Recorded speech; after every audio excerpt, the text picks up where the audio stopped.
कल supreme court ने महाराष्ट्र के अकोला में जो दंगा हुआ था उसमें एक तरफा कार्रवाई को लेकर के महाराष्ट्र पुलिस को न सिर्फ सख्त फटकार लगाई है बल्कि एक एसआईटी का गठन किया गया है और इस एसआईटी में एक मुस्लिम मेंबर को भी शामिल करने का कोर्ट ने आदेश दिया है।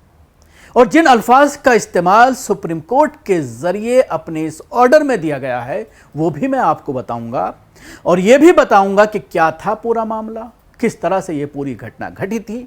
और ये मामला मैं आपको शुरू में ही बताना चाहूंगा कि ये जो कार्रवाई की गई है, कोर्ट में जो ये फैसला आया है, ये एपीसीआर की एक रिट, एक पिटीशन सुप्रीम कोर्ट में डाली गई थी और उसमें ये आरोप लगाए गए थे कि सिर्फ मुसलमानों को उसमें इस फसाद में, दंगे में आरोपी बनाया गया। हालांकि मुसलमानों की ही जान गई। होता इसी तरह से है, अक्सर दंगों में यही होता है। दिल्ली दंगों में 2020 के जो हुए थे नॉर्थ ईस्ट में, उसमें भी यही हुआ और एक एक करके तमाम केसों में मुसलमान बरी हो रहे हैं। तो सुप्रीम कोर्ट ने महाराष्ट्र पुलिस को 2023 में हुए अकोला दंगे की निष्पक्ष जांच न करने के बाद कड़ी फटकार लगाई है। कोर्ट ने अपने आदेश में अहम टिप्पणी की है जिसमें महाराष्ट्र पुलिस की जांच पूरी तरह से संदेह के घेरे में आ गई है। साथ ही सुप्रीम कोर्ट ने अकोला दंगे की जांच के लिए अलग अलग धर्म से ताल्लुक रखने वाले अधिकारियों पर आधार एसआईटी से जांच कराने के आदेश दिए हैं।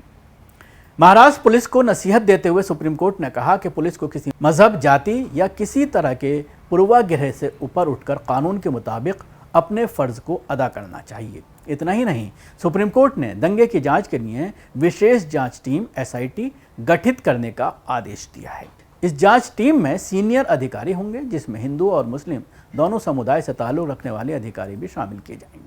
जस्टिस संजय कुमार और जस्टिस सतीश चंद्र शर्मा की डिवीजन बेंच ने कहा है कि वर्दी पहनते ही पुलिस अधिकारी को मजहब, जाति या किसी अन्य पूर्वाग्रह के से परे जाकर निष्पक्ष जांच करनी चाहिए। इसको लेकर मोहम्मद अफजल, मोहम्मद शरीफ बनाम महाराष्ट्र राज्य मामले में एक शख्स ने याचिका दायर की थी। इस याचिका पर सुनवाई करते हुए कोर्ट ने बड़ा फैसला सुनाया है। रिपोर्ट के मुताबिक याचिकाकर्ता ने अदालत में कहा है कि वो दंगे के दौरान हुई एक हत्या के प्रत्यक्षदर्शी हैं।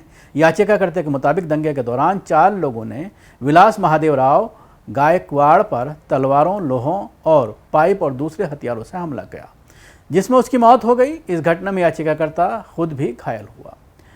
सुप्रीम कोर्ट की डिवीजन बेंच को याचिकाकर्ता ने बताया कि पुलिस ने उसका बयान तो दर्ज कर लिया लेकिन एफआईआर दर्ज नहीं की गई। साथ ही पुलिस ने असली हमलावरों को छोड़कर कुछ मुस्लिम समुदाय के लोगों के खिलाफ एफआईआर दर्ज कर ली और जांच पक्षपाती तरीके से की। याचिकाकर्ता ने अदालत से मांग की कि दोषी पुलिस अधिकारियों के खिलाफ कार्रवाई हो और दंगे की स्वतंत्र और निष्पक्ष जांच कराई जाए। याचिकाकर्ता ने बताया कि पुलिस ने जानबूझकर असली आरोपियों को बचाया और फर्जी आरोपियों के खिलाफ मामला दर्ज किया। इससे पहले याचिकाकर्ता ने बॉम्बे हाई कोर्ट में दाखिल की थी याचिका और मांग की थी लेकिन हाई कोर्ट ने याचिका खारिज कर दी थी। हाई कोर्ट ने कहा था कि याचिकाकर्ता ने समय पर अपनी बात पुलिस को नहीं बताई और चार्जशीट पहले ही दाखिल हो चुकी है।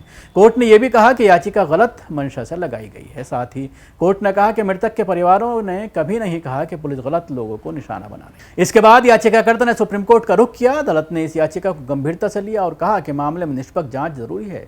ये पूरा मामला मई 2023 का है जब सोशल मीडिया पर पैगंबर हज़रत मोहम्मद मुस्तफ़ा सल्लल्लाहु अलैहि वसल्लम के बारे में आपत्तिजनक पोस्ट किया। इसके बाद अकोला में सांप्रदायिक हिंसा भड़क गई। इस हिंसा में पूरे देश में शांति और सौहार्द के लिए चिंता पैदा करती थी।